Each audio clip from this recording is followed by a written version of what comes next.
Hi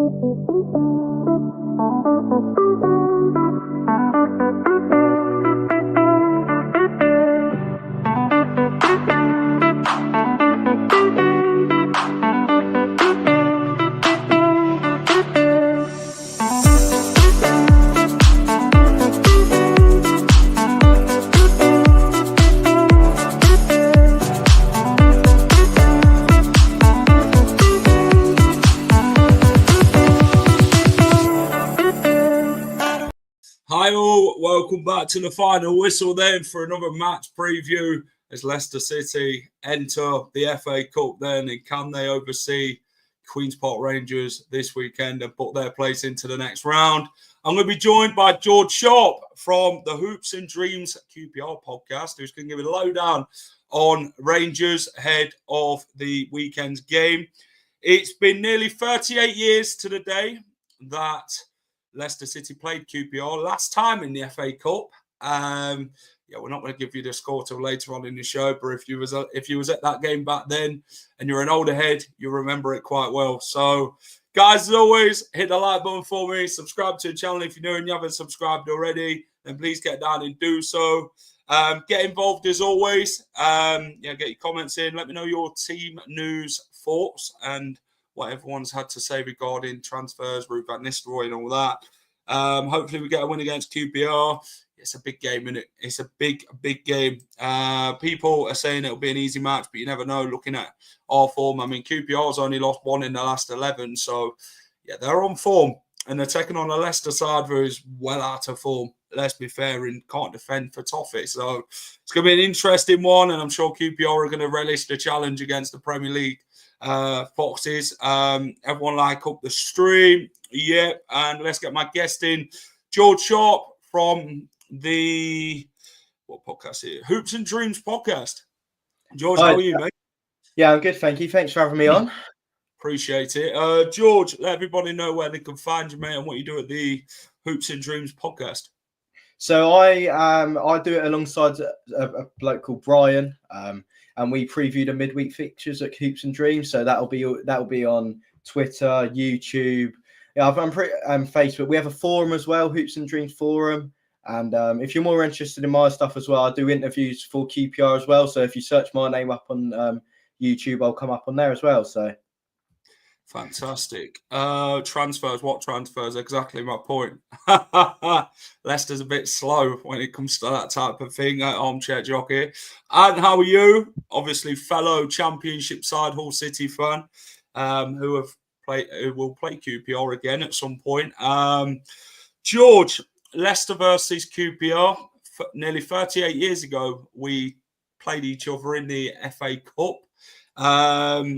This weekend, we face each other again. Obviously, last time we featured against you was the Championship, where we lost 2-1, thanks to Sinclair Armstrong and Elias Chair. I think Ben Nelson got his first Leicester City goal, which we spoke about.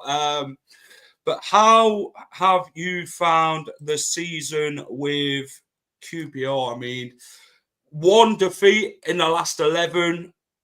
Talk to me about how Cifuentes has turned the poor start to the season to the one defeat in 11 in the last recent outings.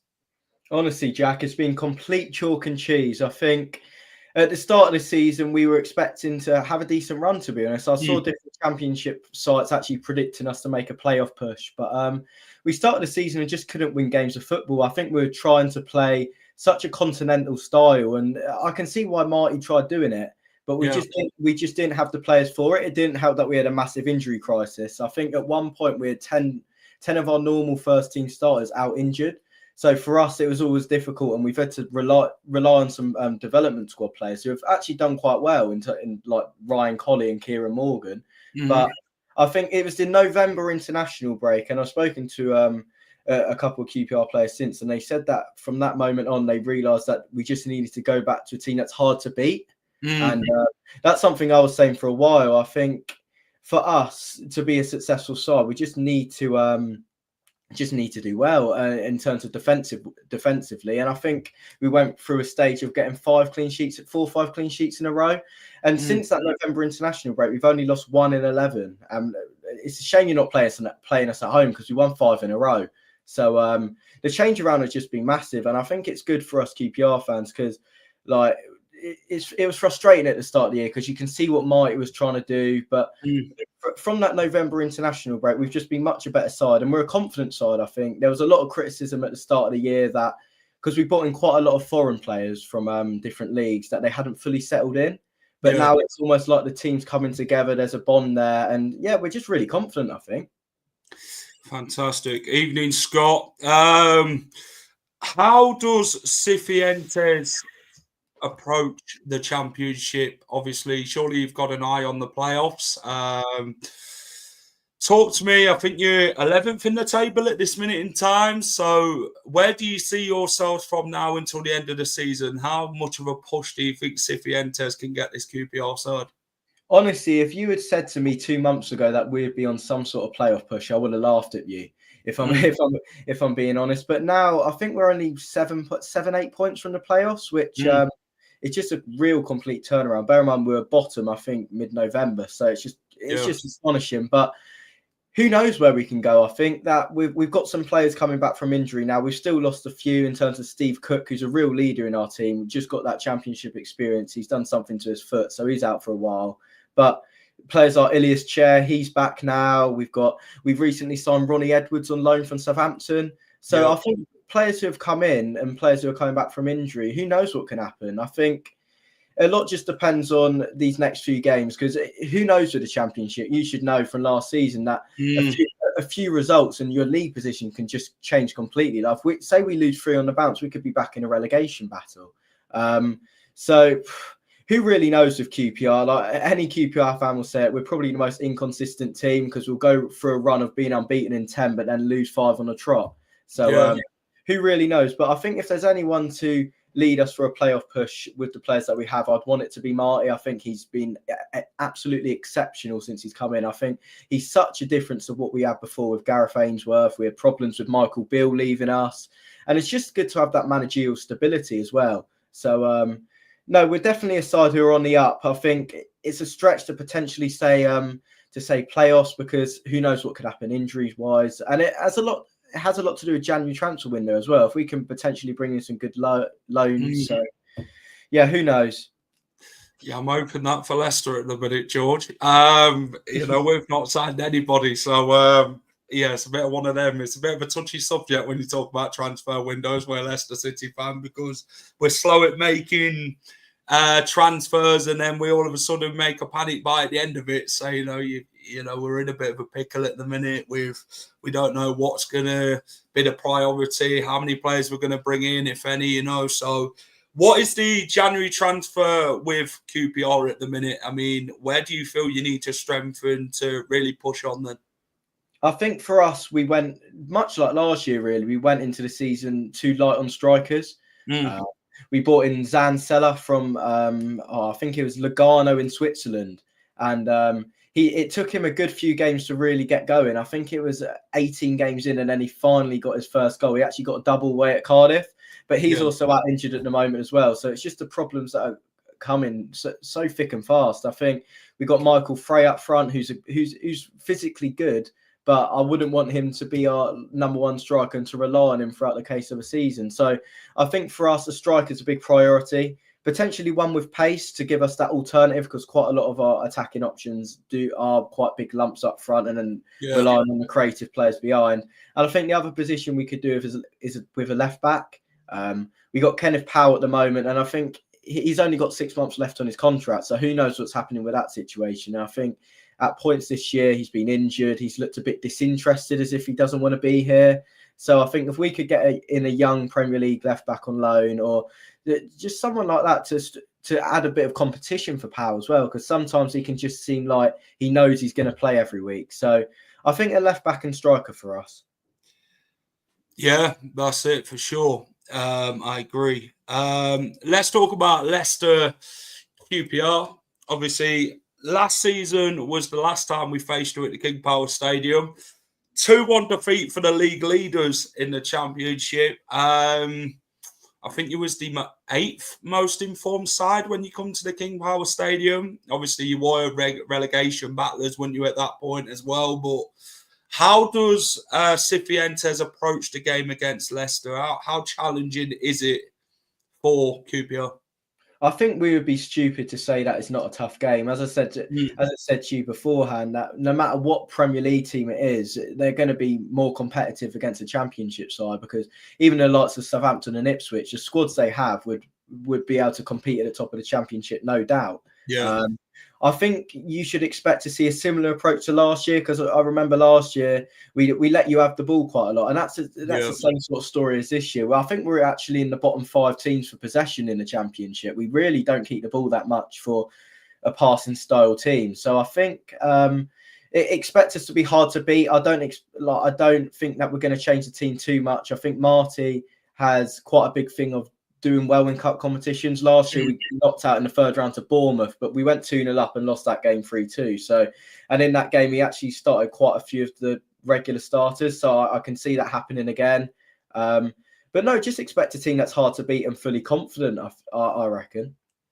Tell you what, I'm hoping that for Leicester, mate, to be fair. I mean, if you've watched us this season, our defence crumbles, and the thing is, in our last few games against Man City, Liverpool, Aston Villa, we've played decent stuff.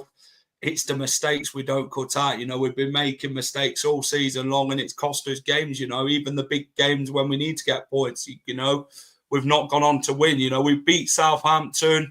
We picked up a big point over Brighton, big 3 points over Bournemouth, who are doing well in the league, as you just spoke about, who knocked QPR out of the cup. But yeah, Leicester's one of them sides who are not up to speed at all. They need a lot of players. I mean, if you look at our squad at the minute, barely many of them are Premier League quality, if I'm honest with you, George. We're a side who, we don't create many chances. Do you get what I mean? So we're not scoring enough goals. And this is something that from last time we played you to this time, QPR are going to be licking their lips going into this game. They're going to think to themselves, well, if we get it Leicester's defence, which is Leicester's weak point, then we can really have a good game at the King Power. And the thing is, with Leicester, I think it'll be a challenging game. It's one that decent performances have got to start being put right in getting points in the table and getting through in the cup games and that. But I think QPR, on form that they are, 1 defeat in 11 is some going in the Championship, and it takes some going for QPR. And yeah, it's going to be a tough task for QPR. Obviously, Leicester being Premier League and that, but I think they'll be well up for the challenge, and they'll fancy a cup upset. But hopefully that's not the case for us. But I think our main aim this season is the league. Obviously, it's nice to have a cup run, but being where we are in the table in 19th at the minute, then you're kind of thinking to yourself, we don't know what's going to happen with the points deduction scenario with PSR, which we find out next week. And then we've got some massive games coming up in the league against Palace and Fulham. So with them type of games coming up, I'm expecting quite a few rested players like Jamie Vardy, Samares, your Harry Winkses. We can't really rest the defence as such because we haven't really got many to choose from. So I'm expecting an interesting game. I think it'll be a challenging game for the Foxes for sure. But hopefully in the end we can get through and hopefully get revenge for that bloody 2-1 defeat you had on us last season. So hopefully we can go and mark your card this season and get that result against you. But no, I'm expecting a good game for sure. FA Cup head-to-head, played 2. Both sides got 1 each against each other. So, yeah, one will look to get one up on the other now to get that second win. And then last time I spoke to you, I think it's 1987, these two sides last met in the FA Cup, nearly 38 years ago to the day. 5-2 win at QPR for Queen's Park Rangers over Leicester. Yeah, a lot's changed since then, hasn't it, George? Me and you wouldn't have been thought of at that point, mate, to be fair. And a lot of older heads would remember that game. I think it goes down as one of the classic games for QPR in the cup. But what is your theory with the cup? Is it have a good cup run, see how far you can get, or is your main aim the league as well? I think every QPR fan would agree with me is that we go into the season not knowing what the cup really is, to be honest, because we are so bad, and especially in the FA Cup. I think we've got the worst record in the whole of the country for third round losses. I think we've lost over 50 now, which is much more than any other side. So I think, I don't know, it's always nice to have a good cup run. And for us, if we're expecting to finish around mid-table, which I think would be a good finish for us in the league, it isn't bad. It isn't bad to have a good cup run. And I think we've had managers in the past who would just rest players, but I honestly think Marty isn't like that. He'll think of it as more of an opportunity against you lot because, as I said, you're a Premier League team, but you're struggling at the same time. So I think that is the big thing, and we've got, I think, almost close to a sellout now. I think we're taking about 5,000 fans to Leicester because obviously we get the extended capacity because of the FA Cup. So we're notoriously really bad in front of really big away followings, but no, I think no matter what, it'll be a good day out for us.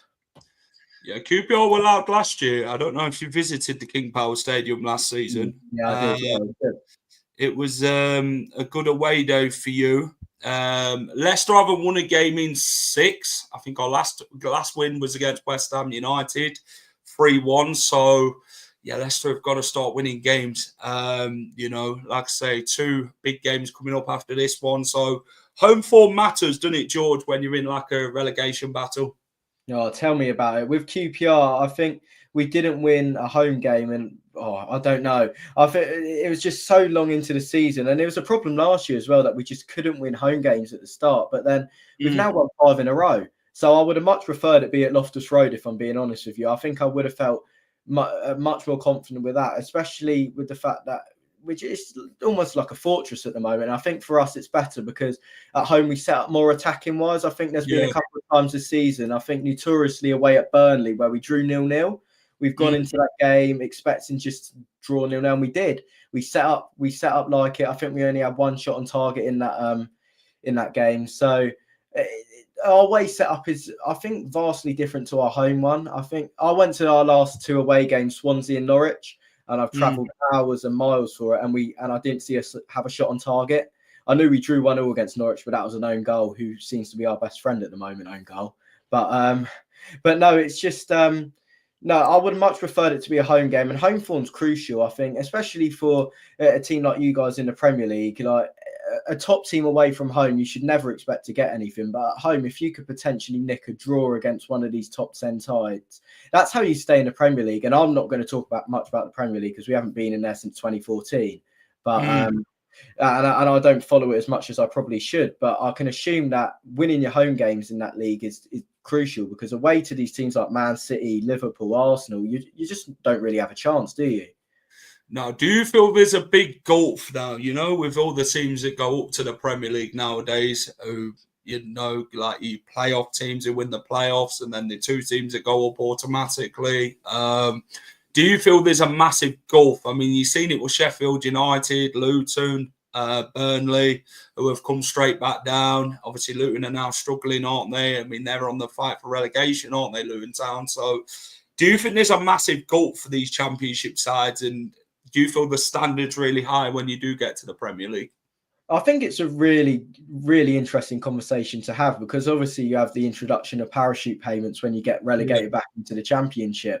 And I think that's more of the issue. We're starting to see almost an elitist group in the Championship now. Teams like you, Burnley, Sheffield United, who just keep coming up and down. And every single season, because you have so much more funds than a team like us who haven't had the parachute payments in a good 5-10 years, you're going to be more competitive than us, just because of the vast thing in wealth even, but in terms of going up into the Premier League, I think there's 2 different ways of doing it. You can either prepare for the season after, in terms of expect yourself to get relegated to the Championship, and I think I've seen that with Ipswich this year. Like they bought Jadon Philogene today, I think, from Aston Villa. 21 million quid. Yeah, and they've just bought a team full of Championship superstars like Sammy Roddick, and you can just imagine them going down next year and absolutely loving the league and finishing in the top 2. So I think it's there is a gap forming, and I think that it's bad to see because it's just really that gap is getting bigger, and we're starting to see an elitist group now, I think, in the Championship, which it is tough for us teams, and especially teams who come up from League One as well. The difference in squad sizes, quality is just ridiculous. Yeah, it is. I think we've found that out this season. Talk to me about the starting 11. How does Cifuentes line up for this one? I mean, there are many changes he'll make. Do you think he'll prioritise the league over the cup? How do you see it? We only played 5 games ago, so I think that there is a few players who will look to rest. I think we'll rest our main keeper, Paul Nardi. And we got a good backup keeper in Joe Walsh, who's proved himself really worthy when he's come in. Many people call him to be number 1 at the start of the year, so I can see that happening. We in the last 2 games we sat with an unconventional Jimmy Dunn and Morgan Fox as 2 centre backs. Yeah, but I can see them potentially changing that around. Obviously, I think that Ronnie Edwards is going to come in, obviously signed on loan recently, and I think Jake Clark-Salter, who's a really good centre back, he's just really struck by injuries. Last year, he had almost like a purple patch where he didn't get injured, which was really good. But no, I think it'll be them 2 at centre back. I saw someone in the comments saying, please say that Jimmy Dunn doesn't play. For our sake, I really hope he does play, because I think it's really silly to say because he's a defender, but he's one of our most attacking threats because he just wins so much in the air. In terms of aerial duels wise, he's number 1 in the Championship. He's number 1 rated fullback in the league, which is crazy. Bear in mind, he's a conventional centre back. Yeah. So I think it'd be good to see him start. And then attacking wise, it's really tough to predict. I don't see Michael Frey starting. If I'm being honest with you, I could see our youngster Ryan Colley starting up front, who once again came into the side, did really well. He got himself a double at home.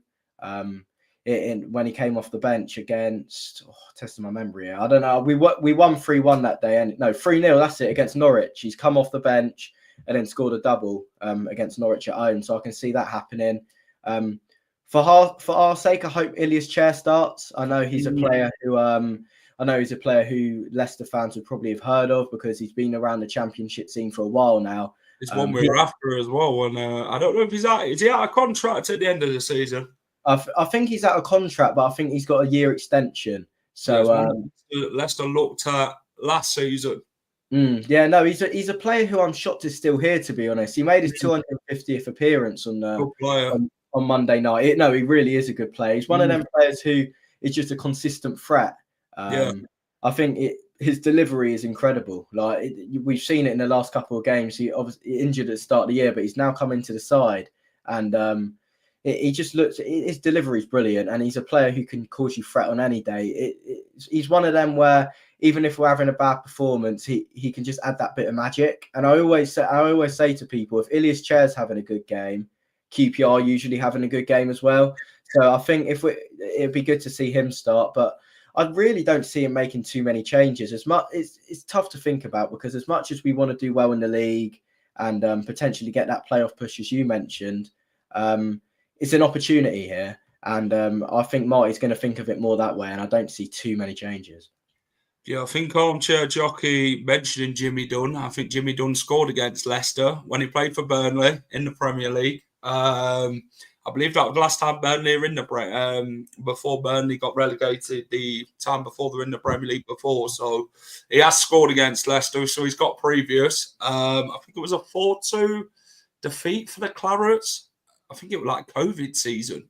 So yeah, a few years back, I think it's way before he joined QPR. But Leicester, regarding their team selection, I mean, Wilfred Ndidi, he's not going to play.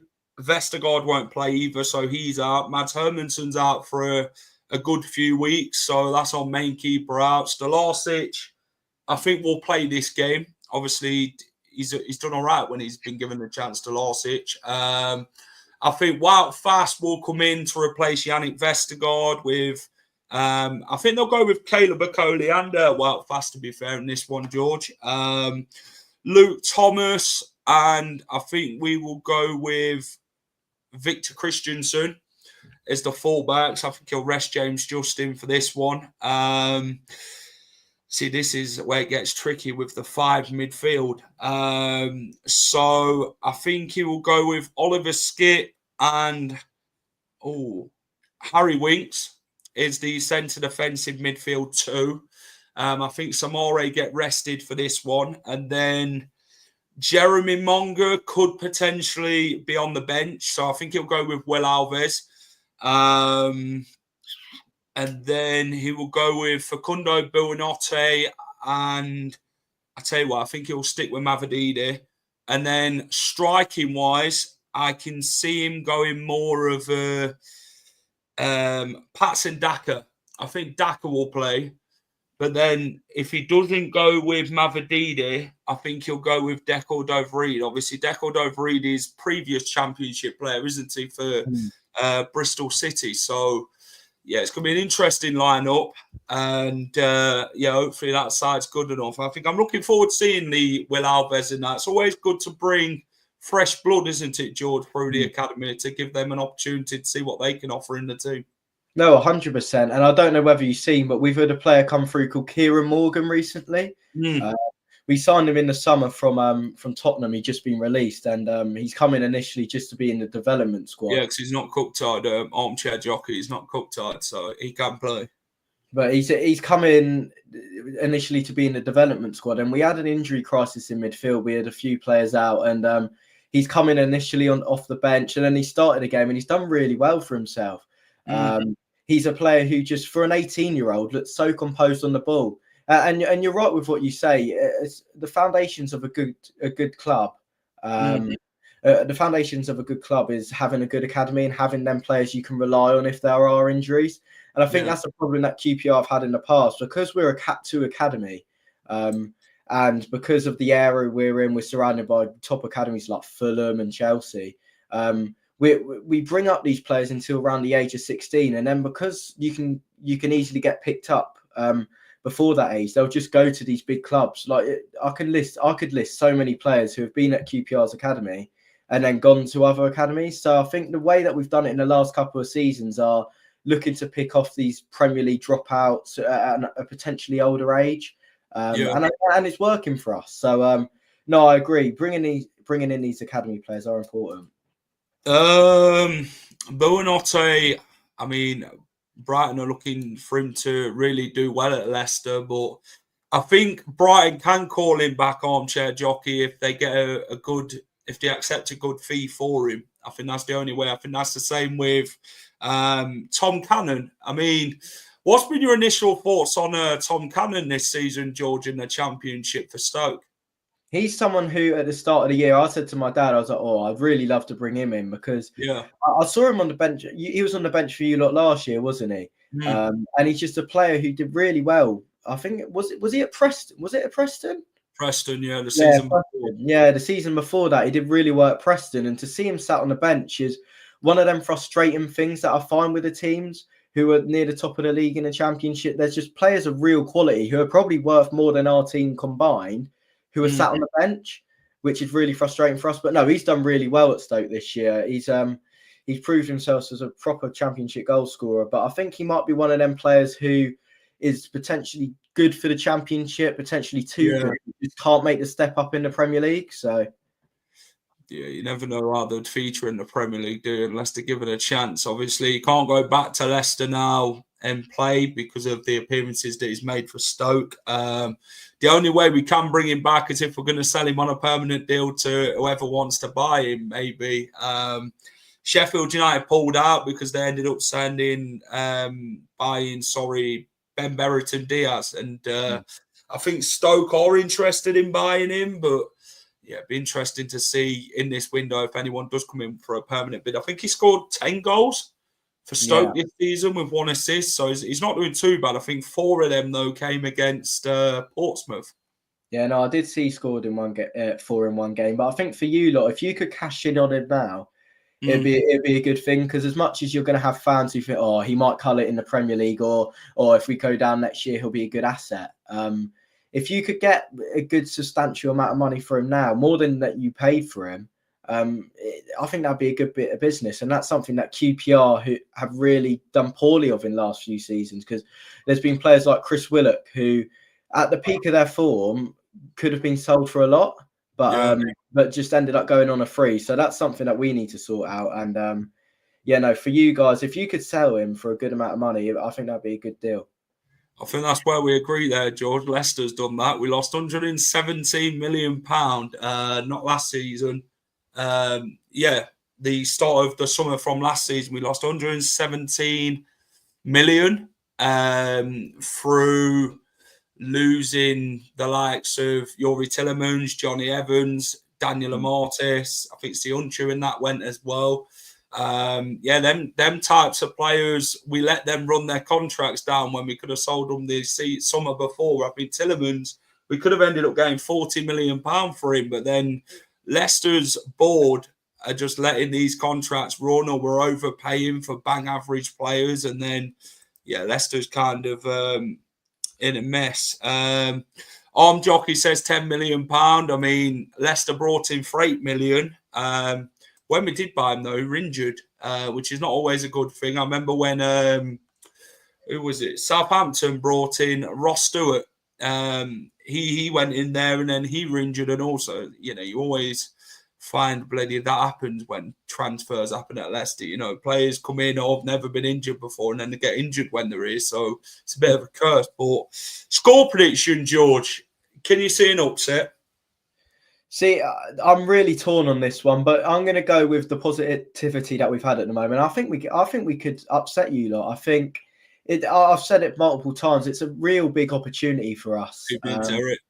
Despite being a Premier League team, you're struggling at the end of the day, and I think Leicester fans know that. And for a team who are really, really high and confident, I know in the last 2 games we haven't done too well away from home, and our FA Cup record is awful. But for some reason, I'm just fixated by the possibility of getting a cup win, and I think with the backing of the fans, it'll be a great day out. Marty, he'll put out a good team. So no, I'm going for a win, and I think it'll be tight. I really do think it'll be tight, but I think we'll nick it much like last year, 2-1. I'll tell you what, I'm going to go 2-1 the other way. I think QPR score because how dodgy our defence is. But I think with our squad, I mean, we should have enough, but then I think it'll be a real challenging game for the Foxes, to be fair. QPR are not going to come and show Leicester too much respect, I don't think. So I think they'll want to get at us, and they know how vulnerable we are. So, I'm going to go 2-1 Leicester, get us back to winning ways after not winning in 6 games. So, it's going to be an interesting one. But no, George, thanks for the chat, mate. Really appreciate it. Before I let you go, let everybody know where they can find you, mate, if people have just clicked in. So if you just clicked in, I do preview shows on Hoops and Dreams podcast. So that should come up on YouTube and Twitter. And if you're looking for more individual stuff of mine, I also appear on the QPR podcast, really good podcast with some great people on there. And if you search my name up on YouTube, George Sharp QPR, there'll be different interviews in the past with me, with players. And really good content. Yeah, appreciate that. It's a moral boosting win we want. Yeah. George, I wish you all the best, mate, in the Championship this season. And, let's see if QPR can go and make the playoffs. Cheers, mate. Cheers, mate. No worries. That was George Sharp from the Hoops and Dreams podcast, QPR. We appreciate it. Chat, will we see Daniel Iverson on Saturday? Who knows? I mean, we could go Stolartic. I mean, Iverson, proven Championship keeper. He's proven he can do well in these type of games. So maybe we go with him. I mean, we ain't seen Daniel Iverson for bloody ages. Where's he gone? But yeah, it's going to be an interesting challenge ahead for the Foxes against the informed QPR side at the weekend. So let's hope the Foxes can get through to the next round then. Fingers crossed. But it's going to be an interesting one. Guys, as always, hit that like button. Subscribe to the channel if you're new and you haven't subscribed already. Please get down and do so. There'll be a match day vlog out for Leicester versus QPR. Can the Foxes make it through to the next round? Then is the big question. 2 p.m. kickoff. So, a bit more earlier. But then we go to a night game next week against Crystal Palace. And then we play Fulham in another big game. So back-to-back Premier League home games for the Foxes next week as well. So, massive games for Leicester. And, let's see what happens in them. But got Sheffield versus Cardiff on empty stadium. Really? Bloody hell. But no, thanks for watching. Take care. Have a great rest of the evening, whatever you're up to, and keep it at the final whistle. Hi all, thank you for watching the final whistle. If you enjoy all our content, please remember to smash a like, share, and subscribe to the channel.